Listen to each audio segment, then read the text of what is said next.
আল্লাহ তাআলার তো কিছু ক্রিয়া থাকে, আল্লাহ তাআলার কিছু করণীয় থাকে।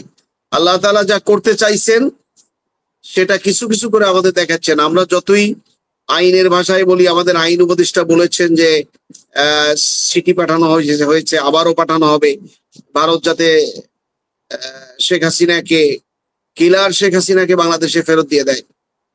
তবে আমার কাছে একটা জিনিস মনে হচ্ছে যে শেখ হাসিনার এই রায়ের মাধ্যমে যদি ভারতের মোদী সরকার তাকে ফেরত দিতে, আইনের ভিত্তিতে ফেরত দিতে যদি তালবাহনা করে, তাহলে এখন ভারতের মোদীর পক্ষের জনসংখ্যা আর তার বিপক্ষের জনসংখ্যা, এই যে দুইটি ভাগে বিভক্ত হয়েছে,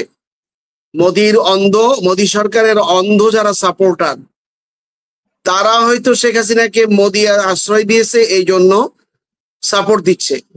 কিন্তু ভারতের সিংহভাগ মানুষ মোদীর বিপক্ষে যারা চলে গিয়েছে, তারা কিন্তু এই মরার লাশ বহন করে বাংলাদেশের সাথে সম্পর্কের যে অবনতি ঘটেছে, যে বন্ধু রাষ্ট্র শত্রু রাষ্ট্রে পরিণত হয়েছে, এইখান থেকে বাঁচতে চায় ম্যাক্সিমাম জনগণ। এই জন্য ভারতের বিপর্যয় আসতে পারে এই শেখ হাসিনাকে কেন্দ্র করে, নিজেদের মধ্যে ক্লাশ হতে পারে। এটি একটি আমার মন্তব্য। আমি আর দু একটি বিষয় কথা বলতে চাই। তার মধ্যে একটি হলো এই যে বিচার, এই যে রায় হয়েছে, রায়কে কার্যকরী করা, এটা আমাদের অপরিহার্য দায়িত্ব মানবতার জীবনের গ্যারান্টির জন্য। আমরা দেখতে পাই সূরা বাকারার মধ্যে 179 নম্বর আয়াতে আল্লাহ তাআলা বলছেন, ওয়ালাকুম ফিল কিসাসি হায়াতুন ইয়া উলিল আলবাব লাআল্লাকুম তাত্তাকুন।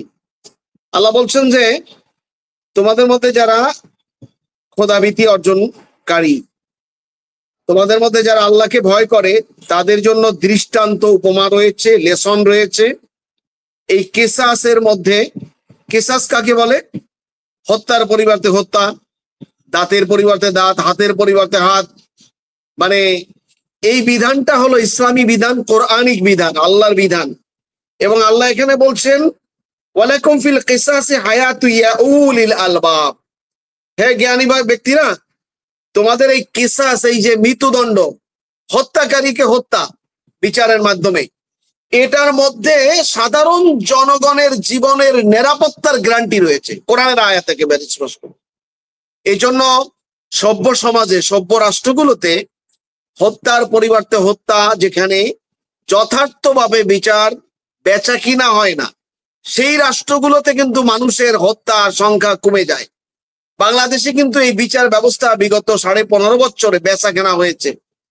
একদিন মরহুম একজন প্রেসিডেন্ট জিল্লুর রহমান সাহেব, একদিনের তার এক ঘোষণায় 24 জন কিলার যারা মৃত্যুদণ্ড প্রাপ্ত আসামি ছিল জেলখানায়, তাদেরকে তিনি সাধারণ ক্ষমা করে তাদেরকে বের করে দিলেন। তিনি মরে গেছেন, দুনিয়া থেকে চলে গেছেন। তাকে এই যে মৃত্যুদণ্ড প্রাপ্ত 24 জনকে বেকসুর খালাস করে দিলেন সাধারণ ক্ষমা দিয়ে, এর কিন্তু বিনিময় তাকে কবরের জগতে পেতে হচ্ছে। এই একটি বিষয়। আরেকটি বিষয়, আমি দু একটি কথা বলবো। জাতির এখন ঐক্যের খুব প্রয়োজন, তারপরেও কিছু কথা না বললেই নয়। আমাদের মাঝে অধ্যাপক মোহাম্মদ ইকবাল হোসেন রাজু ভাই বেশ অনেক কথা বলেছেন।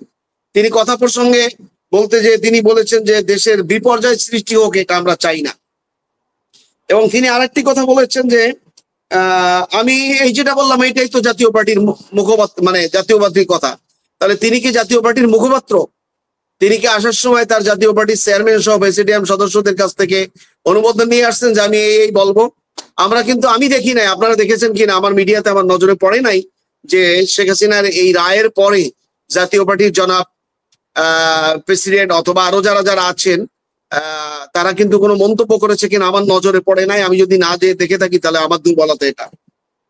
অথচ আজ থেকে 15-20 দিনের মধ্যে আমি কয়েকবার দেখেছি এই ভিডিওটা, যে আওয়ামী লীগকে যদি নির্বাচনে অংশগ্রহণ করতে না দেওয়া হয়, তাহলে দেশের নির্বাচন সুষ্ঠুভাবে হবে না। এই কথা কিন্তু জি.এম. কাদের সাহেব বলেছেন। এটা কিন্তু একেবারে ইউটিউবে একেবারে জাজল্যমান অবস্থায় দিবালোকের মতো স্পষ্ট তার এই স্পিচ রয়েছে।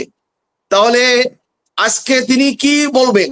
যেহেতু আওয়ামী লীগকে নির্বাচনে অংশগ্রহণের কথা বলছেন, অথচ মুজিব কন্যা শেখ হাসিনার ফাঁসির রায় হলো, সারা বাংলাদেশে একজন মানুষও তো তার প্রেমে জীবন দিল না। আর আমার ভাই রবি ভাই বিদগ্ধ মানুষ, তিনি কথা বলেছেন মরহুম সাইদি সাহেবের ব্যাপারে। সাইদি সাহেবের ব্যাপারে উনি বলছেন 65 জন, 165। আসলে মূলত তার ছেলের সাথে আমি একসাথে জেলে গিয়েছিলাম, জনাব ফখরুল ইসলাম আলমগীর সাহেবের বাসার থেকে বের হয়ে গ্রেপ্তার হয়েছিলাম শামীম সাইদি আর আমি। আমার কাছে এই খতিয়ান আছে এবং শামীম সাইদির কাছে আছে। সব মিলিয়ে 5-6 দিনের মধ্যে সাইদি সাহেবের ফাঁসির রায় হওয়ার কারণে এই আন্তর্জাতিক অপরাধ ট্রাইব্যুনাল থেকে 216 জন নারী পুরুষ ছোট বড় জীবন দিয়েছিল, 216 জন। যাই হোক, এটা আমরা বিতর্কের জন্য বলছি না। তো জাতীয় পার্টির এই ভূমিকা নিয়ে আমাদের খুব দুঃখ হয়। অধ্যাপক সাহেব, আপনিও কি এখনো জাতীয় পার্টিতে অবস্থান করছেন কিনা আমি জানি না। জাতীয় পার্টি একটি দল ছিল মরহুম এরশাদ সাহেবের। এই দলটি দেখেন, বড় গাছের নিচেই কিন্তু কখনো ছোট গাছ কখনো জন্মে না এবং ফল দেয় না, এ কথাটা মনে রাখতে হবে। এবং তিনি বলেছেন 14 সনে জাতীয় পার্টি নির্বাচনে যান নাই, ভালো কথা, যায় নাই। কিন্তু 24 সনে যখন 28-32টি দল নির্বাচন বয়কট করেছে শেখ হাসিনার এই সাজানো এক প্রতারণামূলক নির্বাচন, তখন কিন্তু জাতীয় পার্টি নির্বাচনে গিয়েছিলেন। যাই হোক, আমি আর বেশি বলতে চাই না। রবি ভাই কিছু কথা বলেছেন, সে কথাগুলোর মধ্যে যেমন ঘর বাড়ি ভেঙে তারা ভেঙেছে, আমরা ভাঙতে চাই না। ছাত্র জনতা যখন আজ থেকে কয়েক মাস আগে 32 নম্বরের এই ভবনাদি ভেঙে চুরমার করে দিয়েছে বুলডোজার নিয়ে, তার বিরুদ্ধেও কিন্তু জাতীয় পার্টির এই অধ্যাপক ইকবাল সাহেব কথা বলেছেন যে যারা বাইরে আছে তারা উস্কানি দিচ্ছে। আরে বাইরে, তাদের জীবনের ঝুঁকি নিয়ে তারা অনেকেই কথা বলেছেন, আমি তাদের নাম বলছি না। আমরা হয়তো বলদ বোকাশোকা মানুষ, এই জন্য বাংলাদেশে অনেকগুলো মামলার ওয়ারেন্টের আসামি থাকার পরেও কিন্তু আপনার প্যানেলে অনেকবার কথা বলেছি বাংলাদেশে থেকে। আমাদের তো দেশের বাইরে যে আশ্রয় নেওয়ার তেমন কোনো জায়গা নেই মনে হয়, এই জন্য ছিলাম। যাই হোক, তো তাদেরকে ইনসাল্ট করে কথা বলা আসলে ঠিক হচ্ছে না। তারাও কিন্তু যুদ্ধ করে, এই যে রবি ভাই তিনিও বাংলাদেশে থেকে কিন্তু যুদ্ধ করেছেন, বাক যুদ্ধ। এবং এই কথাগুলো বলার কারণে জাতির এই ক্রান্তিকালে কয়জন ব্যক্তি কথা বলেছে? 15 থেকে 20 জন লোক কথা বলেছে। সে কারণে কিন্তু ম্যাক্সিমাম মানুষ সাহসী ছিল, মানে প্রেরণা পেয়েছে। বেঁচে থেকে মনে হয় যেন কিছু একটা হতে যাচ্ছে, কিছু একটা হতে যাচ্ছে। আমরা জাতিকে এই স্বপ্ন দেখিয়েছিলাম।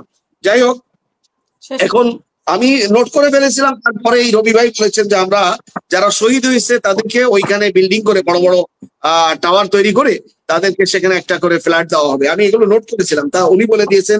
ধন্যবাদ রবি ভাইকে। 32 নম্বরে যেন এই কাজটি যে সরকারই আসুক